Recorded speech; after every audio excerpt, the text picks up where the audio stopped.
На ТНВ «Время новостей Татарстана», в студии Алексей Калиничев. Здравствуйте. И вот о чем пойдет речь в этом выпуске.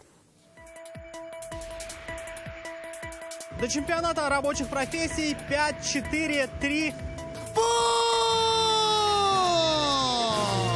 В Казани запустили обратный отчет WorldSkills 2019. Что о чемпионате известно на данный момент, расскажет Рамиль Шайдуллин. В татарстанских тюрьмах заключенных стало меньше. Серьезную озабоченность вызывает деятельность филиалов Уголовно-исполнительной инспекции республики. Каким выдался прошедший год для Управления Федеральной службы исполнения наказаний и за что ведомство раскритиковала прокуратура, знает Сергей Хайдаров. Контрольная закупка. Технические средства позволяют минимизировать затраты на подделку. Откуда завозят суррогатный алкоголь и какую продукцию подделывают чаще? Анна Городнова. Новые реалии, новые руководства. Меняться и еще раз меняться. Вот основной тренд сегодняшнего информационного пространства. Что решили на съезде Союза журналистов Татарстана, узнал Дмитрий Аренин.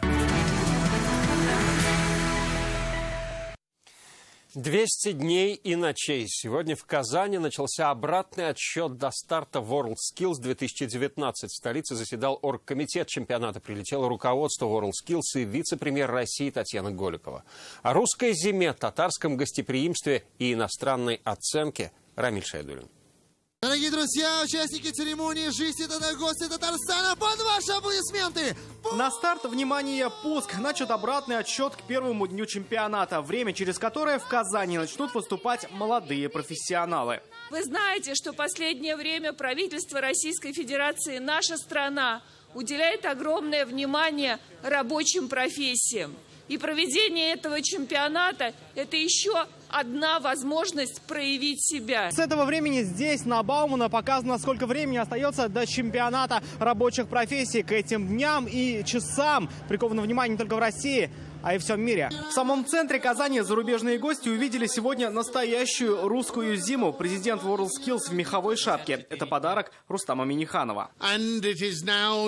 Сегодня до церемонии открытия чемпионата WorldSkills в Казани остается 209 дней и чуть более 4 часов. Но мы говорим 200 дней, потому что через 200 дней к нам начнут приезжать наши гости. И мы должны достойно их встретить и показать наше гостеприимство, наши традиции. Казанцы уже в предвкушении мирового события. Это такое крупное масштабное событие, которое привлечет множество гостей в город. Наверное, это очень яркое должно быть событие, судя по тому, что здесь сейчас происходит. Добрый день, уважаемые коллеги. За круглым столом повестка предстоящего полугодия. Казань готовится принять до 250 тысяч человек. Причем во время чемпионата им будут положены льготные проезды. Это сегодня обсуждал оргкомитет чемпионата. То же самое касается наших железных дорог, которые высказались за возможность предоставления льготного тарифа, чтобы доставить детей и болельщиков. Здесь же обсуждают другие нюансы WorldSkills в Казани. Финансы, транспортное обслуживание, приемы и размещение гостей. Я не вижу никаких проблем, все понятно, просто есть некие вопросы, сколько будет делегаций, вот билеты там, другие вопросы сегодня мы обсуждали. И хотелось бы, чтобы максимальное количество молодых людей с других субъектов тоже могли приехать посмотреть вот это событие. Среди пожеланий привести к требованиям WorldSkills деревню Универсиады. После небольшой модернизации она примет участников состязаний. Рамиль Шайдуллин, Данил Филатов, ТНВ, Казань. В центре внимания гостей главная площадка соревнований «Казань-Экспо». Его сегодня осмотрели 600 экспертов из 60 стран. За что похвалили и какие замечания высказали, обо всем по порядку. Салават Мухаммадуллин.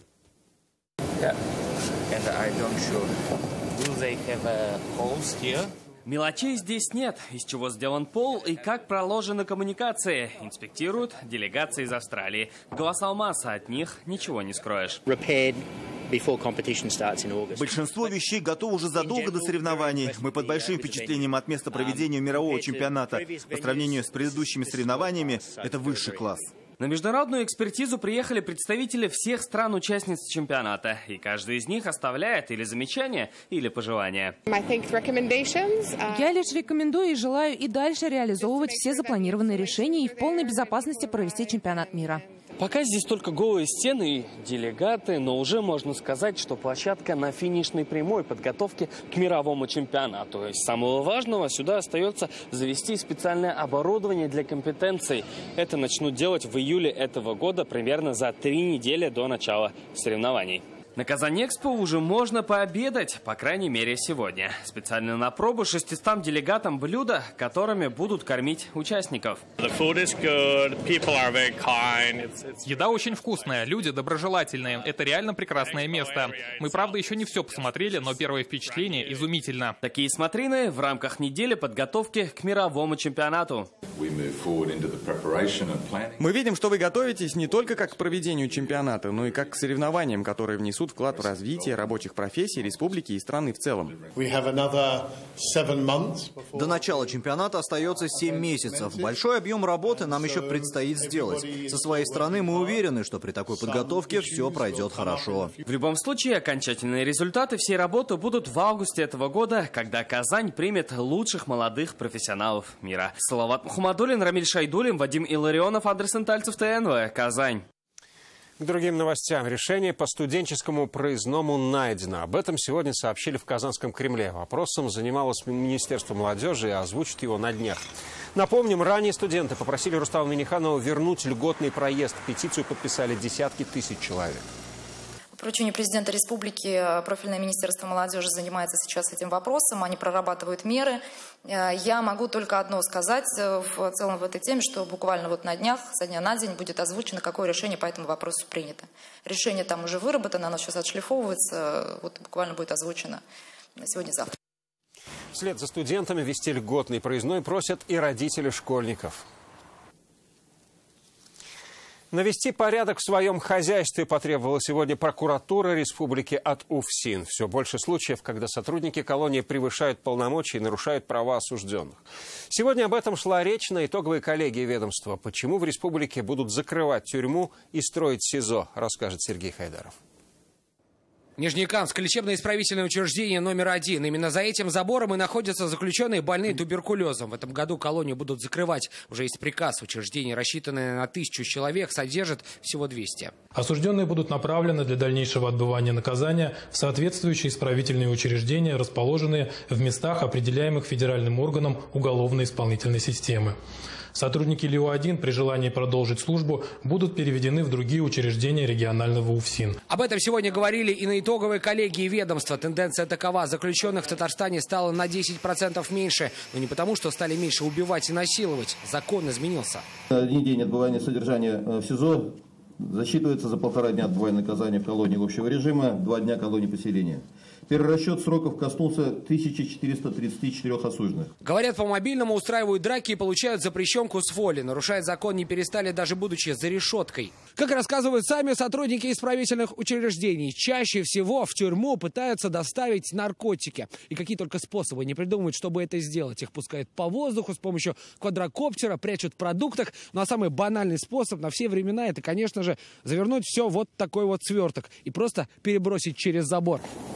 Если поймают, то накажут по обе стороны забора. 30 уголовных дел завели и почти 2 килограмма наркотиков изъяли в прошлом году, говорит докладчик. А вот у прокуратуры своя статистика. 300 фактов нарушения закона в тюрьме с сотрудниками УФСИН. В качестве примера необходимо отметить выдворение осужденных Самитова, Халяпова в штрафной изолятор сроком на 15 суток за отказ от уборки административного здания ФКУ ИК-18 УФСИН России по Республике Татарстан. Снизить статистику рецидивов преступлений и завершить проектирование нового объекта. Об этом уже говорит первый вице-премьер республики. Рустам Нигматуллин обозначил новые задачи для ведомства. Работа по проектированию и дальнейшему строительству нового следственного изолятора в городе Казани.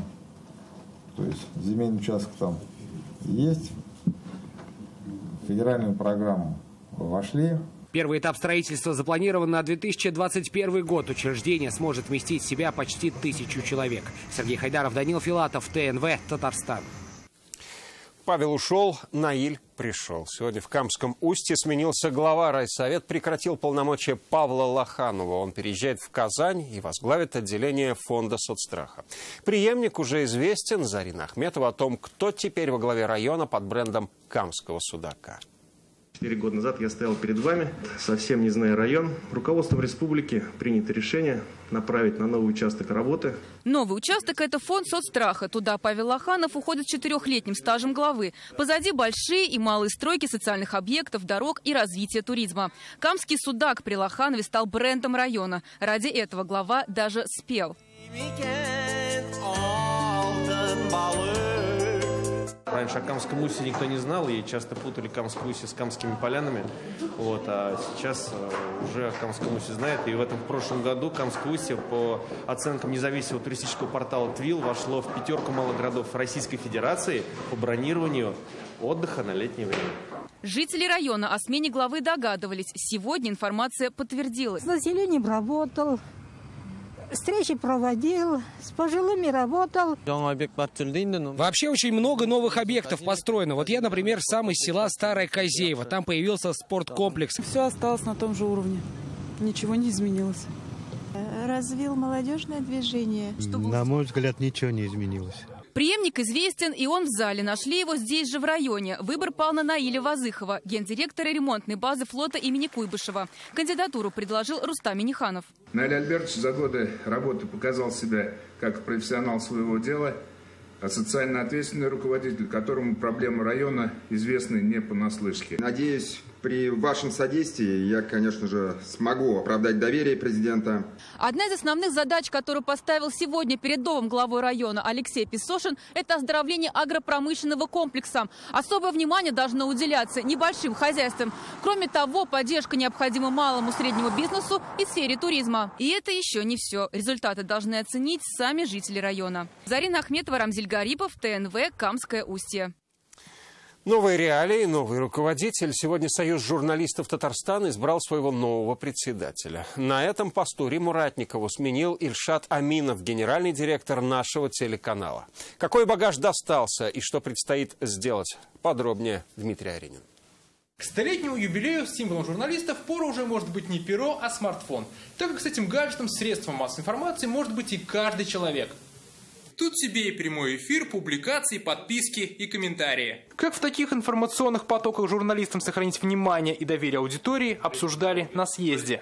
Меняться, меняться и еще раз меняться. Вот основной тренд сегодняшнего информационного пространства. Главное, нужно взять на вооружение все технические новшества, но сохранить при этом присущий журналистам профессионализм и ответственность. И здесь остро стоит вопрос подготовки кадров, который в республике усугубился тем, что в КФУ на журфаке перестали набирать бесплатные группы. Журфак был знаменитый журфак Казанского знаменитого университета. Там Камблян-Куштрасовый. Ну и то, что там нет бюджетных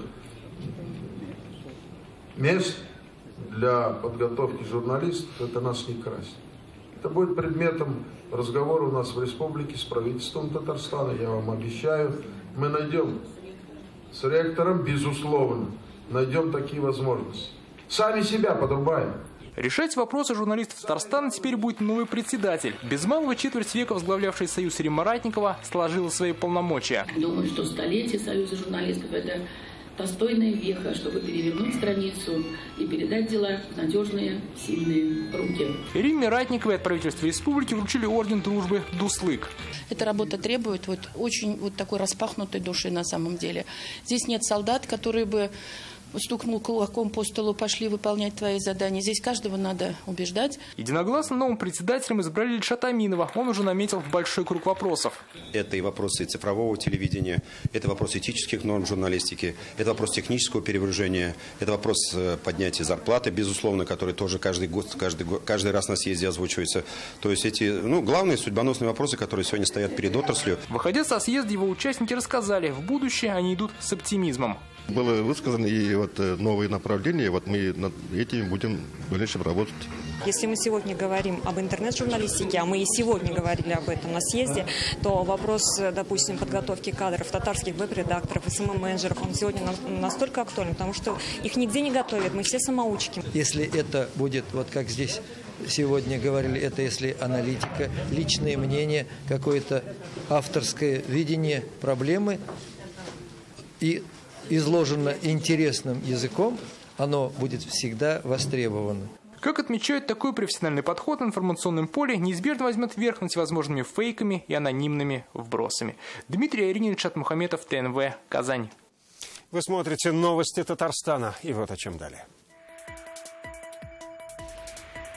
Контрольная закупка. Технические средства позволяют минимизировать затраты на подделку. Откуда завозят суррогатный алкоголь и какую продукцию подделывают чаще? Анна Городнова. Основы топографии, GPS-навигации и анатомии человека. Хочу находить без вести пропавших солдат. Чему обучают поисковиков во Всероссийской школе в Казани, расскажет Рамиль Галиуллин. Проверки газового оборудования будут идти до середины февраля. Ответственность понесут лично главы районов. Об этом сегодня сообщили в Казанском Кремле. Проверки начались после поручения президента. И вот первые данные. В Бугульме и Чистополе нарушения связаны с отсутствием у жильцов договоров на обслуживание и ремонт оборудования, а также невнимание к содержанию вентиляции. Тщательно проверяют коммунальные квартиры, кухни, общежития и помещения, где установлены котлы открытого типа горения. Вопрос безопасности людей – это приоритетный вопрос. Именно поэтому президентом республики ставится задача отнестись к этому с высокой степенью ответственности. При выявлении нарушений будет приняты все исчерпывающие меры реагирования, предусмотренные законом. Ароматизаторы вместо виски, порошковое молоко вместо натурального, масла с растительным жиром. Подделок все больше, сообщили сегодня в Госалкогольинспекции. Фальсификат в основном завозной. Забраковано более 900 тысяч литров алкоголя. Анна Городнова продолжит тему. Без акцизных марок. Здесь какое вино? Тоже без акцизных. Эти 17 тонн суррогатного алкоголя могли попасть на прилавки под Новый год. Под известными брендами спирт с ароматизаторами и красителями смешивали ингредиенты в сарае частного дома, а потом продавали оптовым клиентам. Так, в 32 районах республики упали розничные продажи водки. Не влияет ли теневой рынок? А в Агрывском районе реализация республиканской водки уменьшилась на 9%. И в Алькиевском, Кукманском и Спасском на 8%. А за этими падениями объема продаж водки стоит рост ее нелегального оборота. Если смотреть по республике в целом, то нарушений в сфере оборота алкоголя стало меньше на 15%. Чаще всего закон приступают магазины. Купить алкоголь после 10 часов вечера сегодня это можно сделать в каждом 17-м магазине республики. Причем сообщали о таких фактах сами татарстанцы. Так, житель Нижнекамска получил за достоверные сведения 159 тысяч рублей. Жалуются потребители и на продуктовые подделки. В основном это масло и сыр из растительного жира и молоко из порошка. Очень много из соседней республики Башкортостан. Очень много идет вообще из Московской области. Это все российские, но вот из большого количества только единственный наш изготовитель один только был. Задача от правительства на этот год – работа по контролю качества, безопасности и легальности производства. Только за 2018 в Татарстане конфисковали более 50 тысяч литров суррогата. Только принцип неотвратимости наказания позволяет сдерживать рост нарушений на алкогольном рынке. И заставляет задуматься теневых дельцов о прекращении противоправной деятельности. Работу в данном направлении необходимо продолжить. Поддержка местного производителя тоже в приоритете. Республиканскую 40-градусную, к примеру, в приграничных магазинах отпускают по минимальной цене. Анна Городнова, Ренат Сафин, ТНВ, Казань.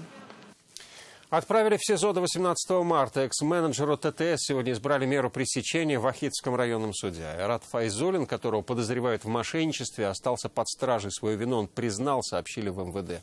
Ущерб оценивается в несколько миллионов. Пострадавших 27 человек.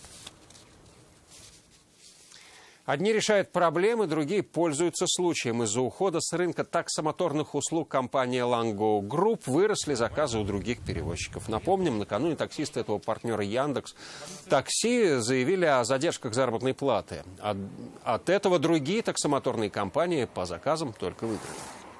последнее время в сервисе «Максим» выросло количество заказов и число активных водителей. Но связано ли это с недавним инцидентом, сказать сложно. Сегодня в постели с насморком, завтра в очереди на операцию. С такой проблемой столкнулась героиня нашего репортажа. Самолечение, попустительство, откладывание на потом. Именно это приводит к хроническим болезням и осложнениям, считают врачи-отоларингологи. Когда достаточно горячего чая с вареньем, а когда пора к лору, разбиралась Юлия Муратова. Меня беспокоит заложенность носа. Динара Айткулова жила с этой проблемой 5 лет. Рассказывает, почти не различала запахов, ведь нос постоянно заложен. Но идти к врачу боялась. Лечилась самостоятельно каплями для носа. Привыкла, а воспаление только усилилось. Очень довольна, потому что я боялась, на самом деле переживала. Но очень комфортно вчера прошла операция. То есть прям и без боли, и без каких симптомов. Срок использования капель не более 7 дней. При долгом их использовании начинается нарушение микроциркуляции. Это форма зависимости. Она также требует лечения и уже непосредственной помощи доктора. Синусит, ларингит, отит – вот самые популярные болезни, ведущие к лору. Казалось, с кем не бывает, но около 40% обратившихся нуждаются в госпитализации и даже в операции. Причины – попустительство и самолечение.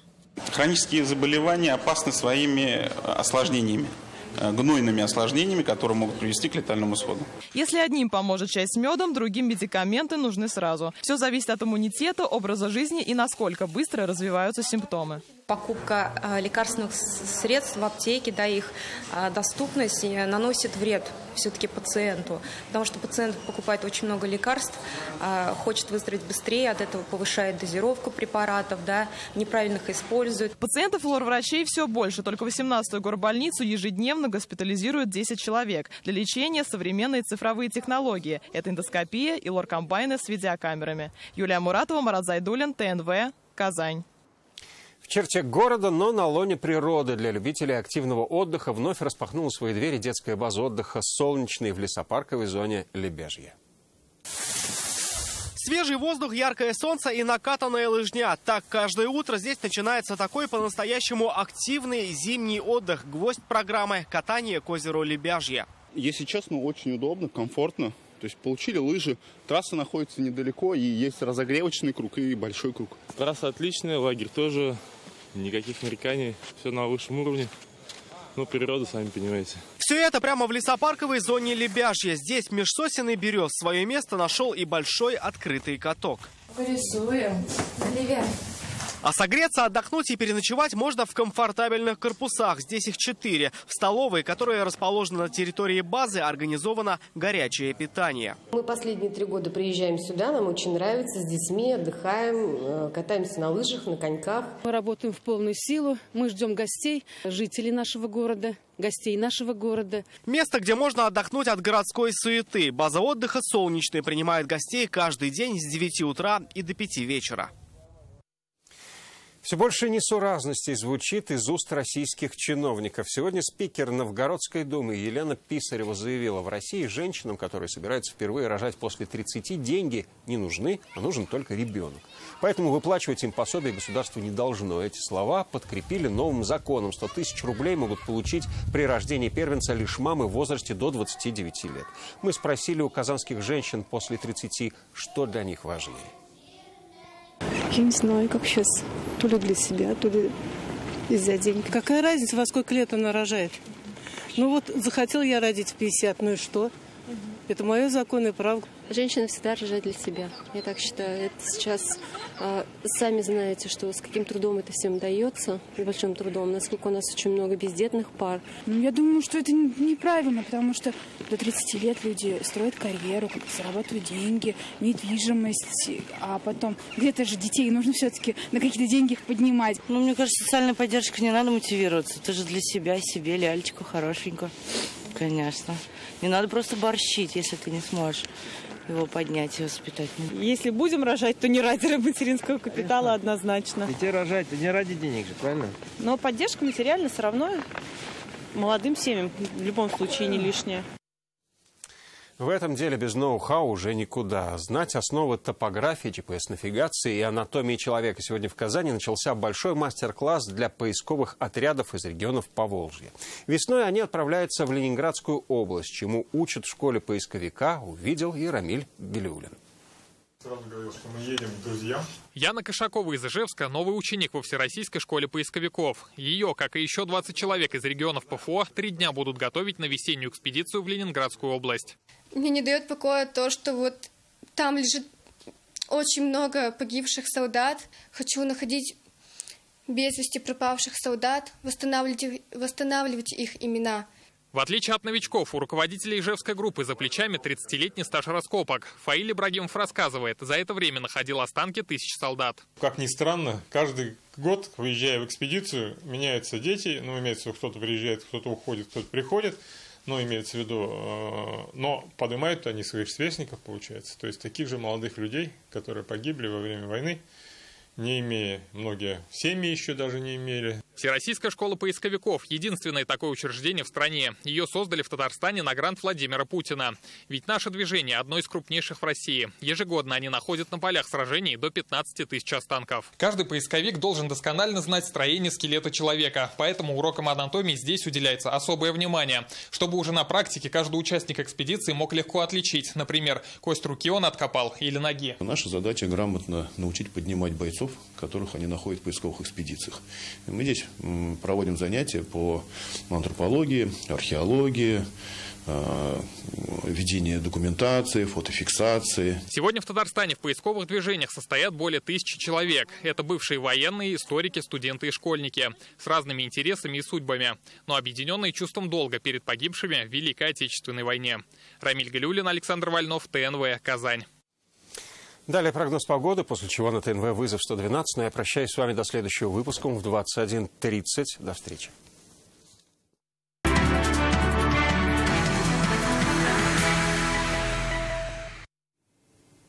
Добрый вечер. Время новостей спорта на ТНВ, в студии Алмаз Гафиятов. Пауза в чемпионате пошла на пользу. Хоккеисты Акбарса на выезде минимально переиграли финский Йокерит. Таким образом, действующий обладатель Кубка Гагарина прервал трехматчевую серию из поражений. Хотя игра началась явно не в пользу казанцев. Многочисленные атаки хозяев привели к заброшенной шайбе. Но до первой паузы барсы смогли ответить дважды. Точные броски Галиева и Ландера во втором периоде поддержал Алексей Потапов. Его шайба стала победной. Итоговый счет 3-2. В эту субботу Акбарс дома примет Трактор из Челябинска. Самый главный побед. Мог и не забить. Самое главное, чтобы мы забили на одну шайбу больше. Передаю огромное спасибо всем болельщикам, которые переживали за меня. Слова мою поддержку какие-то писали в соцсетях. Огромное спасибо. Продолжает радовать и волейбольный «Зенит». В выездном матче 15-го тура соревнований казанцы одержали волевую победу над Ярославичем со счетом 3-1. Хозяева выиграли первый сет и завязали напряженную борьбу в третьей партии. Казанский клуб с 15 победами в активе уверенно возглавляет турнирную таблицу Суперлиги, которую замыкает Ярославич, выигравший лишь один матч. В матчах 16-го тура соревнований казанский «Зенит» примет на своей площадке московское «Динамо». В Казани тем временем завершилось первенство Татарстана по тэквондо ИТФ среди юношей. Данное направление единоборства совсем недавно признали самостоятельным видом. Многие из этих юниоров делают в большом спорте свои первые шаги. Выбрали непростой вид. Тэквондо требует внимательности, физической подготовки и быстрой реакции. 200 участников на турнире среди юниоров, цифры приличные. После чемпионата республики юных тэквондистов ждут выступления на российском первенстве, а в перспективе подготовка на Европу и Олимпиаду. Параллельно проходит и турнир, фестиваль тэквондо. И здесь отбираться будут самые лучшие спортсмены республики. Потом будет защищать нас честь республики на России. Это Улан-Удэ. И это все новости спорта к данной минуте. Будьте здоровы, занимайтесь спортом. До свидания.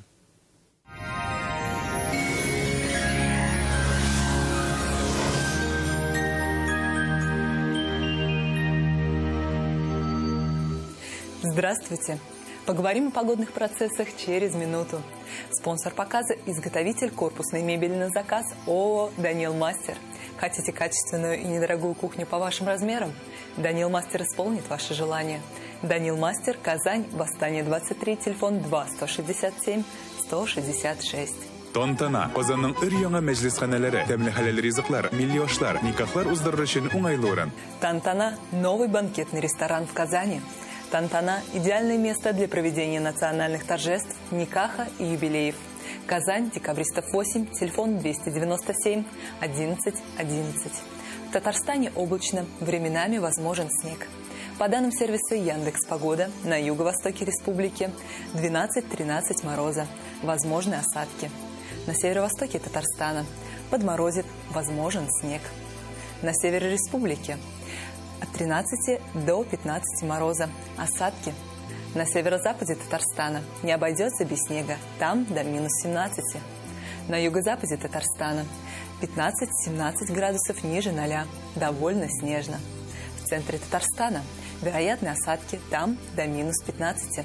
Спонсор показа – клиника Фармте. Лечение аденомы простатита по европейским стандартам, без боли операции на израильском аппарате Термекс. Телефон в Казани 292 66 77. Клиника Фармте. Радиоволновое лечение аденомы и простатита на израильском аппарате Термекс. Без боли, без операции. 292 66 77. Остановись немедленно! Ты что, с ума сошел? Спинку хоть потрите. Ну, пожалуйста. Тебе спину уже лечить надо. Выходи, адрес напишу. И суставы тебе там вылечат, и согреют заодно. Тепленькая пошла. Медицинский центр «Доктор Ост». Прочувствуй наше тепло. Только в январе горячее предложение на лечение болей в спине и суставах. А в каникулы еще и теплый подарок. С болями в спине и суставах медицинский центр «Доктор Ост» поможет справиться без операции и протезов. Современные технологии, запатентованные методы и профессионалы своего дела. Вернуться к полноценной жизни просто. В Казани ожидается морозный и довольно снежный день. До минус 17. Ветер западный 3 метра в секунду. Атмосферное давление 758 миллиметров ртутного столба. Влажность воздуха 79%. Ожидается магнитная буря в первой половине дня. Спонсор показа – потребительский кооператив «Семейная копилка». Время идет, доход растет. Вас ждут по адресу Казань, Чистопольская, дом 55. Телефон 239 17 36. С семейной копилкой сбываются самые заветные мечты. Только в январе потребительский кооператив «Семейная копилка» дарит пайщикам сертификаты на отдых в санатории. Программа «Тариф новогодний» 18% годовых сроком на 12 месяцев. Подробности по телефону 843 239 17 36. Улица Чистопольская, 55.